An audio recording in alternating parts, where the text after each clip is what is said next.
চানা পনির মশলা রেসিপিটা পুরো একদম রেডি। তোমরা যদি এইভাবে টিপসটা ফলো করে পুরো ঘরে বানাও সম্পূর্ণ, তাহলে দেখতে খেতে তো খুবই সুন্দর হয় এই রেসিপিটা। কেমন আছো? আশা করছি ভালো আছো। আমার চ্যানেলে সবাইকে ওয়েলকাম।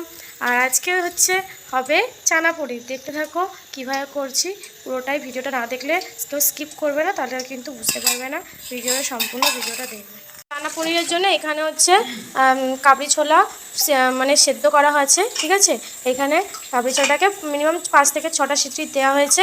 আর এখানে 3টে টমেটো নেওয়া হয়েছে, আদা রসুন পেঁয়াজ পেস্ট করা আছে। আর এখানে যেহেতু চানা পনির হবে ওর জন্য এখানে 250 গ্রামের মতো পনির নেওয়া আছে। আর এটাকে তেলে ভেজে নেবে।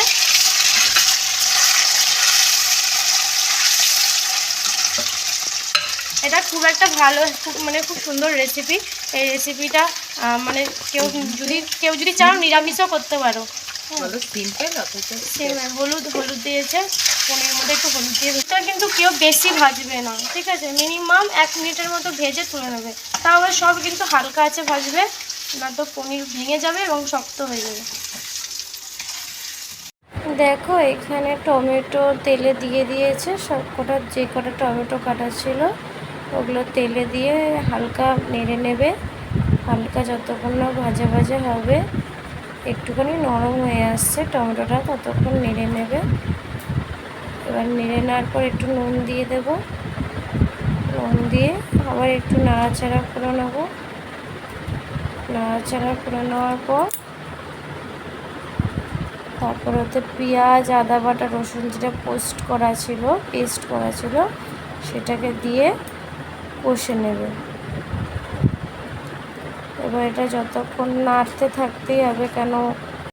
কেন দিয়ে দিয়েছে বলো তো? টমেটো যদি আগে দেয়া হয়ে যায় তাহলে এর কালারটাও ভালো আসবে আর টমেটোটা নরম হয়ে যাবে। মানে কাবলি ছোলাগুলো সেদ্ধ করে রাখা আছে, নুন দিয়ে সেদ্ধ করে রাখা আছে, এগুলো দিয়ে দিল।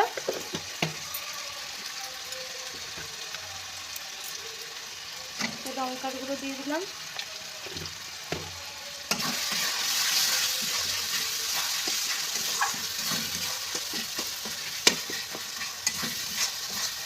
এই রান্নাটা কিন্তু রুটি দিয়ে, ঠিক আছে, কেউ চাইলে ভাত দিয়েও খেতে পারো, আর কেউ যদি চাও নিরামিষও খেতে পারো।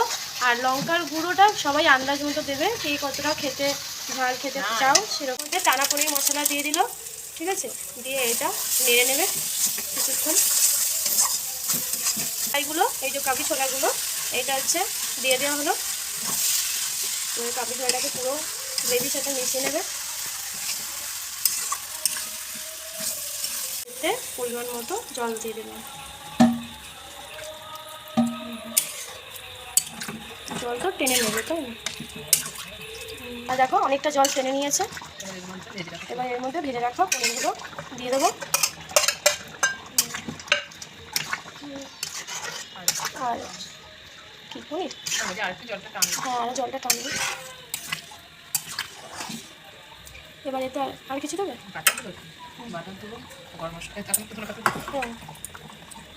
মানে পুরো কড়াইটা ভর্তি হয়ে যাবে, জন্য মনে হচ্ছে। ধনিয়া পাতাটা দিয়ে দিলাম এর মধ্যে, কুচিয়ে রাখা।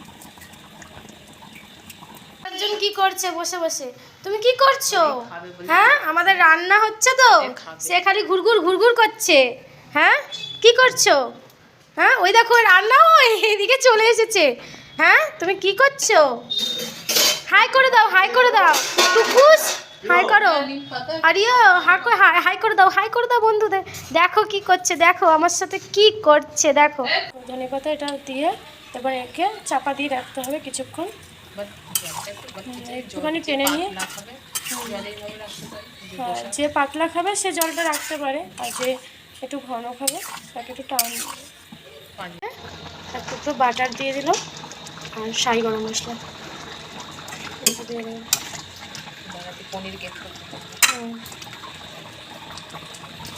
এর মধ্যে আবার পনির একটু গ্রেট করে দিচ্ছে। এটা আবার তোমরা চাইলে দিতেও পারো, আবার নাও দিতে পারো। কেন দিলে একটু বেশি স্বাদ হবে, ওই জন্যে যেটা অবশিষ্ট পনির ছিল ওটা গ্রেট করে দেওয়া হয়েছে।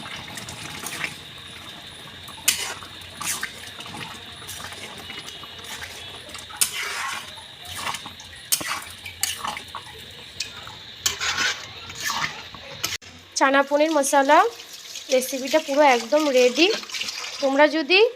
তোমরা যদি এইভাবে টিপসটা ফলো করে পুরো ঘরে বানাও সম্পূর্ণ, তাহলে দেখতে খেতে তো খুবই সুন্দর হয় এই রেসিপিটা। আর একবার ঘরে অবশ্যই ট্রাই করে দেখবে। আর ভিডিওটা কেউ স্কিপ করে দেখবে না, স্কিপ করে দেখলে পুরো ভিডিওটা তাহলে বুঝতে পারবে না। পুরো সম্পূর্ণ ভিডিওটা দেখে বানালে খুবই ইজি একটা রেসিপি।